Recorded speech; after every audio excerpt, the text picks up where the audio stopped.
The money secret rich people never tell you. You've been told that wealth comes from intelligence. Get the right degree, learn the right formulas, master the market analysis, and money will follow. But here's the reality that nobody talks about. Behavior beats brilliance every single time. The smartest people in the room often stay broke while average people build fortunes. Rich people understand one psychological truth that changes everything, and it has nothing to do with tactics or investment strategies. This is about why your brain sabotages your bank account and what you can do about it starting today. The behavior gap. Why smart people stay poor. Your financial IQ means absolutely nothing if your behavior sabotages you. Let me show you what this looks like in real life. Two investors start with the same amount of money. The first one has a high IQ, reads all the financial news, constantly adjusts his portfolio based on market predictions. The second investor is average, picks a simple strategy, and does nothing for decades. Fast forward 30 years. The high IQ investor has jumped in and out of the market dozens of times, trying to time every move. The average investor just stayed put. The average investor ends up with significantly more wealth. This happens over and over again in the real world. Here's why. Ego and overconfidence destroy wealth faster than any bad market. When you think you're smart enough to beat the system, you make emotional decisions disguised as rational ones. You buy when everyone else is buying because you don't want to miss out. You sell when everyone else is panicking because you're afraid. Every move feels justified in the moment, but it's your psychology working against you.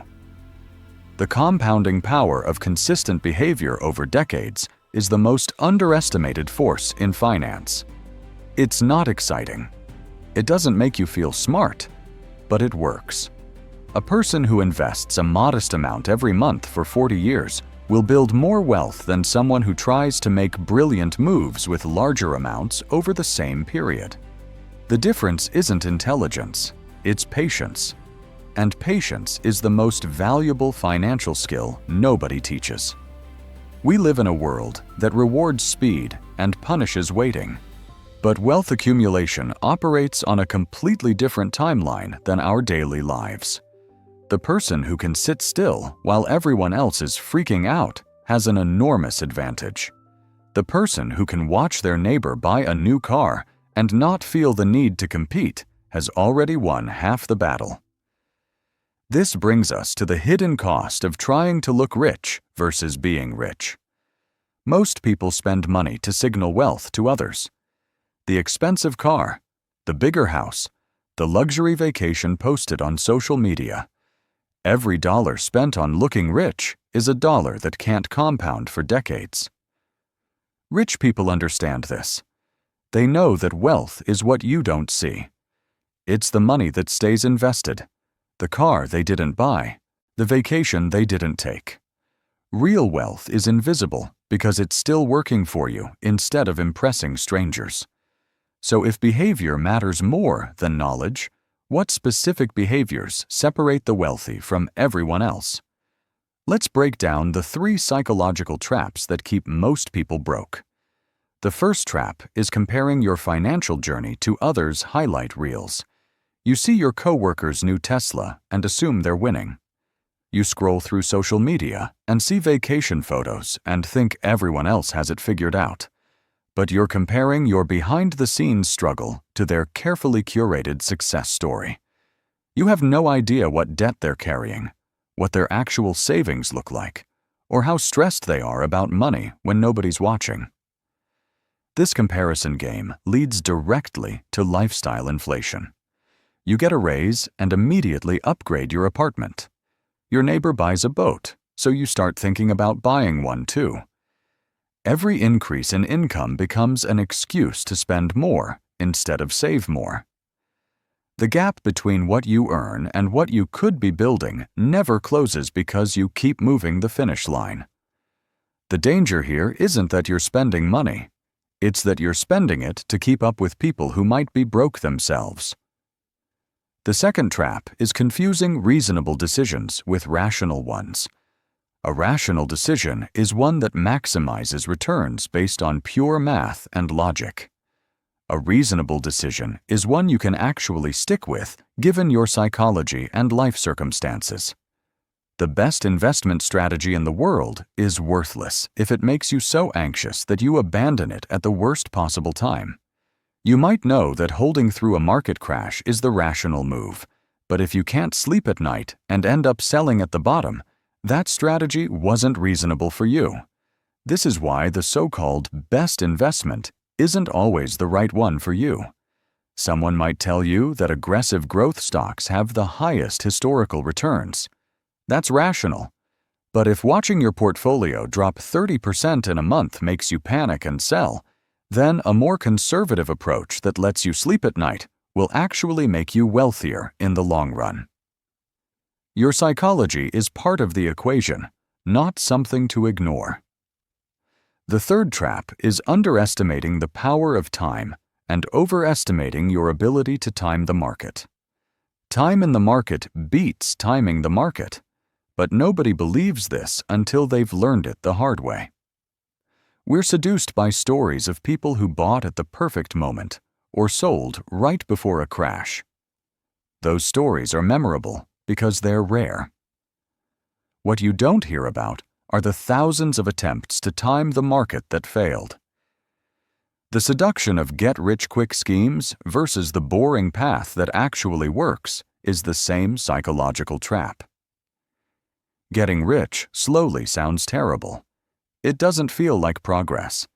There's no exciting story to tell at parties.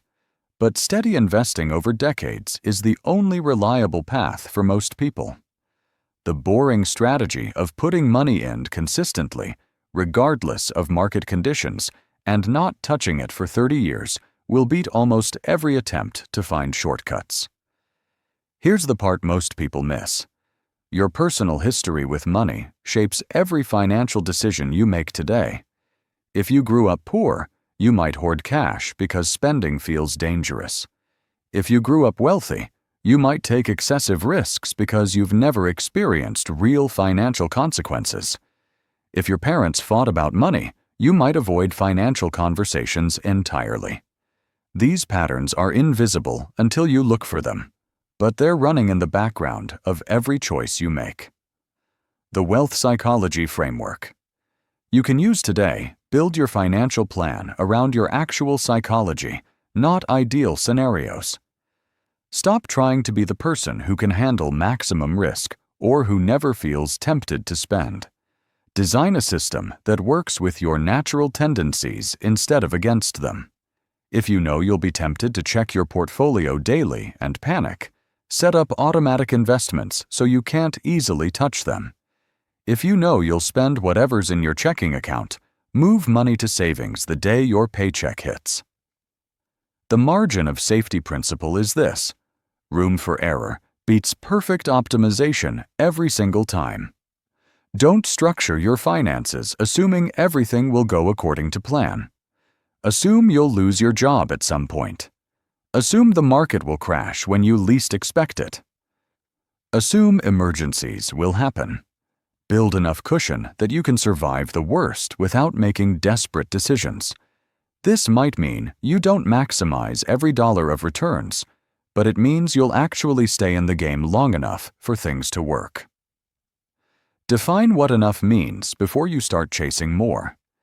This is the question nobody wants to answer because it forces you to think about what you're actually working toward. How much money do you actually need to feel secure? What does financial independence look like for your specific life? Without this definition, you'll keep moving the goalpost forever. You'll hit your target and immediately set a new one. Enough is the only way to stop endless striving. Real wealth is what you don't spend, not what you earn. A person making $200,000 a year who spends $190,000 has less wealth-building capacity than someone making $70,000 who spends $40,000. Real wealth is the gap between your ego and your income. It's controlling the need to broadcast your success. It's choosing freedom over status. Use time as your advantage. Small amounts invested early beat large amounts invested late because of how things grow. The difference between starting at 25 versus 35 isn't 10 years of putting money in. It's 10 years of those early contributions growing.